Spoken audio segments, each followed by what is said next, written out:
একজন মা যখন জানতে পারেন যে তার গর্ভে একটা নতুন প্রাণ এসেছে, তখন তার পৃথিবীটাই বদলে যায়। প্রতিদিনের ছোট ছোট কাজ, খাওয়া দাওয়া, ঘুম, সব কিছুই তখন সেই অনাগত শিশুর কথা ভেবে করতে হয়। কিন্তু এই সুন্দর যাত্রার মাঝেও একটা অদৃশ্য শত্রু আছে, যাকে অনেকেই অবহেলা করেন: গর্ভকালীন ডায়াবেটিস বা গ্যাস্ট্রেশনাল ডায়াবেটিস। এটা কেবল মায়ের শরীরকেই নয়, শিশুর ভবিষ্যৎকেও প্রভাবিত করতে পারে। ওজন বেশি হওয়া, শিশুর জন্মের সময় জটিলতা, এমনকি ভবিষ্যতে শিশুর ডায়াবেটিস হওয়া পর্যন্ত ঝুঁকি বাড়ে। তবে সুখবর হলো, সঠিক খাবার, নিয়মিত রুটিন আর সচেতনতা, এই তিনটি জিনিসই পারে এই বিপদকে দূরে রাখতে। আজকের ভিডিওতে আমরা জানব কোন খাবারগুলো গর্ভবতী মায়েদের জন্য সবথেকে উপকারী, যা গর্ভকালীন ডায়াবেটিস থেকে আপনাকে রক্ষা করতে পারে। তবে চিন্তা নেই, আমি আপনাকে বোরিং ডায়েট লেকচার দিতে যাচ্ছি না। আমরা খাবারের গল্প বলবো, যে খাবারগুলো একদিকে সুস্বাদু, আবার অন্যদিকে আপনার সন্তানের জন্য একটা ঢাল। সকাল শুরু হোক ফাইবারে ভরপুর খাবারে। আপনার দিন শুরু করার ধারণাটাই ঠিক করে দেয় সারাদিনের ইনসুলিন ব্যালেন্স কেমন থাকবে। সকালে চিনি, পাউরুটি বা মিষ্টির দুধ দিয়ে চা নয়, এই অভ্যাসই সবথেকে বড় ভুল। তার বদলে রাখুন ফাইবার সমৃদ্ধ খাবার, যেমন ওটস, দুধে সিদ্ধ ওটমিল, গোটা গমের রুটি, ব্রাউন ব্রেড বা সবজি দিয়ে উপমা। এই খাবারগুলো ধীরে ধীরে হজম হয়, ফলে রক্তে শর্করা ধীরে ধীরে বাড়ে। এটা শরীরের ইনসুলিনকে অতিরিক্ত চাপে ফেলে না। ফাইবারের আরেকটা গোপন সুবিধা আছে, এটা কোষ্ঠকাঠিন্য দূর করে, যা গর্ভাবস্থায় অনেক মায়েদের একটা বড় সমস্যা। সকালের খাবারে সঠিক শুরু মানেই দিনটা যাবে স্থিরভাবে, কিন্তু দুপুরে ভুল শুরু করলে সকালে করা সব পরিশ্রমই মাটি হয়ে যাবে। দুপুরের রাজা, প্রোটিন ও সবজির নিখুঁত মিশ্রণ। দুপুরের খাবার মানেই ভারী ভাত, আলুর তরকারি আর ভাজা, এটাই আমাদের ঐতিহ্য। কিন্তু গর্ভাবস্থায় এই অভ্যাসে একটু পরিবর্তন আনলে শরীর আপনাকে ধন্যবাদ দেবে। প্রতিদিন দুপুরে অন্তত এক উৎস প্রোটিন রাখুন, যেমন ডাল, সেদ্ধ ডিম, চিকেন, মাছ বা পনির। সাথে রঙিন সবজি যেমন পালং, গাজর, বেল পেপার বা টমেটো রাখতে পারেন।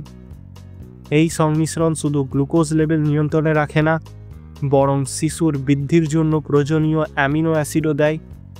এবং খাবারের শেষে এক বাটি দই খাওয়া একটা অসাধারণ অভ্যাস। এটা গাট হেলথ ভালো রাখে এবং ইনসুলিন সেন্সিটিভিটিকে বাড়ায়। তবে হ্যাঁ, বাজারের মিষ্টি দই বা ফ্লেভার্ড ইয়োগার্ট, সেগুলো তো প্রায় চিনি সিরাপ। আমরা চাই পুষ্টি, চিনি নয়। দুপুরের পর তো আসে বিকেলের সেই কুখ্যাত ক্ষুধা, যখন মন বলে কিছু মিষ্টি খাই আর শরীর বলে না না, আমি তো গর্ভবতী। তাহলে বিকেলের খিদে মেটাবেন কিভাবে? বিকেলের খিদা মেটানোর স্মার্ট উপায়। বিকেলের খিদাই হচ্ছে সবথেকে বিপজ্জনক। এই সময় অনেক মা মিষ্টি বিস্কুট, কেক কিংবা প্যাকেট স্ন্যাক্স খেয়ে ফেলেন। কিন্তু আপনি যদি জানেন ঠিক কী খাবেন, তাহলে শরীরও খুশি থাকবে আর ডায়াবেটিসও দূরে থাকবে। 1 কাপ গ্রিন টি বা লেমন ওয়াটার, সাথে 1 মুঠো ভাজা ছোলা, বাদাম বা চানা, এইগুলো একদিকে পেট ভরিয়ে দেয় আর প্রোটিন ও ফাইবারও দেয়। আর একটু ভিন্নভাবে ভাবলে 1 বাটি স্প্রাউটস বা ফলের সাথে দই, এই অপশনসগুলো কিন্তু দারুণ। তবে মনে রাখবেন, গ্রিন টি মানে চিনি মেশানো দুধ চা নয়। অনেকেই ভাবে চা তো চাই। না ভাই, সব চা এক নয়। বিকেলের খিদা যদি নিয়ন্ত্রণে থাকে, তাহলে আপনি ইতিমধ্যেই গর্ভকালীন ডায়াবেটিস প্রতিরোধের অর্ধেক পথ পেরিয়ে গেছেন। কিন্তু খাবারের বাইরেও একটা জিনিস আছে যা অনেকেই ভুলে যান। খাবারের পাশাপাশি চলাফেরার গুরুত্ব। গর্ভাবস্থায় বিশ্রাম প্রয়োজন, এটা ঠিক, কিন্তু সারাদিন শুয়ে বা বসে থাকলে শরীরের ইনসুলিন ঠিকভাবে কাজ করতে পারে না। খাওয়ার পর 10 থেকে 15 মিনিট হাঁটা বা হালকা প্রেগন্যান্সি যোগা, এইগুলো ইনসুলিন সেন্সিটিভিটিকে বাড়ায়। এর ফলে শরীর চিনি ভালোভাবে ব্যবহার করে, জমিয়ে রাখে না। আপনার প্রতিটি পদক্ষেপ মানে আপনার সন্তানের ভবিষ্যতের দিকে এক নিরাপদ যাত্রা। এটা ভাবলে হাঁটাটাও একেবারে নতুন অর্থ পায়। তবে একটা বিষয় খেয়াল রাখবেন, কোনো ব্যায়াম শুরুর আগে অবশ্যই আপনার ডাক্তারের কাছে পরামর্শ নিন। এখন আসি সেই প্রশ্নে যেটা প্রায় সব মাই করেন, মিষ্টি কি পুরোপুরি বাদ দিতে হবে? উত্তরটা একটু অবাক করবে। মিষ্টির আসল রহস্য, না, মিষ্টি পুরোপুরি বাদ দিতে হবে না, কিন্তু কৃত্রিম চিনি বা প্রক্রিয়াজাত মিষ্টি খাবার যতটা সম্ভব এড়িয়ে চলুন। তার বদলে নিন প্রাকৃতিক মিষ্টির উৎস, যেমন ফল, আপেল, কমলা, বেদানা বা পেঁপে। এই ফলগুলির ফ্রুক্টোজ ধীরে ধীরে হজম হয়, ফলে রক্তে চিনি দ্রুত বাড়ে না। তবে পরিমাণ এখানে মূল বিষয়। দিনে 1 বা 2 ধরনের ফলই যথেষ্ট। এখন বলছি এমন একটা জিনিস যেটা আপনি প্রতিদিন ব্যবহার করেন, কিন্তু ভুলভাবে করলে আপনার ডায়াবেটিসের ঝুঁকি অনেক গুণ বেড়ে যায়। পানীয়র শক্তি, জল ও দুধের জাদু। জল, হ্যাঁ, এটা সাধারণ একটাই জিনিস হতে পারে যেটা সবথেকে বড় চিকিৎসা।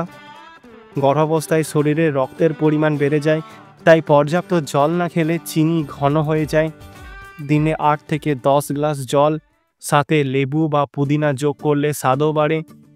কম ফ্যাটযুক্ত দুধ শরীরের ক্যালসিয়াম, প্রোটিন আর ট্রিপ্টোফ্যান দেয়, যা ঘুম ভালো করে আর শরীরকে রিল্যাক্স করে।